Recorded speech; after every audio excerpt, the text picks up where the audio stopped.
রাঙামাটির সবশেষ পরিস্থিতি জানাতে সেখান থেকে সরাসরি যুক্ত হচ্ছেন সহকর্মী হেফাজত সবুজ।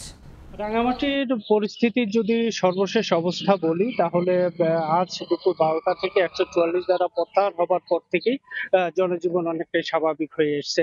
আপনারা হয়তো পেছনে দেখা যাচ্ছে যে এখন অনেক লোকজনই আসলে রাস্তাঘাটে বেরিয়ে এসেছেন। তারা তাদের নিত্য প্রয়োজনীয় কাজ যেগুলো আছে সেগুলো সারছেন। কিন্তু একটি বিষয় হলো যে পাহাড়ে যে পাল্টাপাল্টি দুটি সড়ক অবরোধ ঘোষণা করা হয়েছে।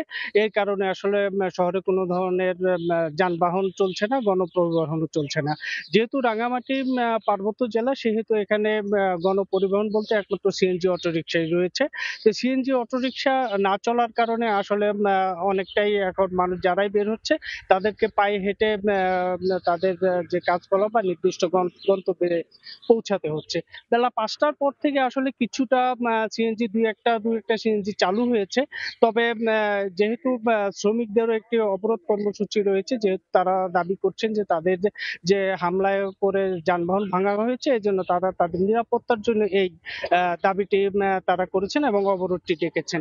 এখানে আমি আরেকটি বিষয় জানিয়ে রাখি যে ঠিক এখনই এই মুহূর্তে রাঙামাটি জেলা প্রশাসন সম্মেলন কক্ষে একটি সম্প্রীতি সভা চলছে, যেখানে জেলার বিভিন্ন কর্মকর্তার পাশাপাশি সুশীল সমাজের প্রতিনিধি এবং পাহাড়ি বাঙালি সম্প্রদায়ের নেতৃবৃন্দ তারা সকলেই অংশগ্রহণ করেছে।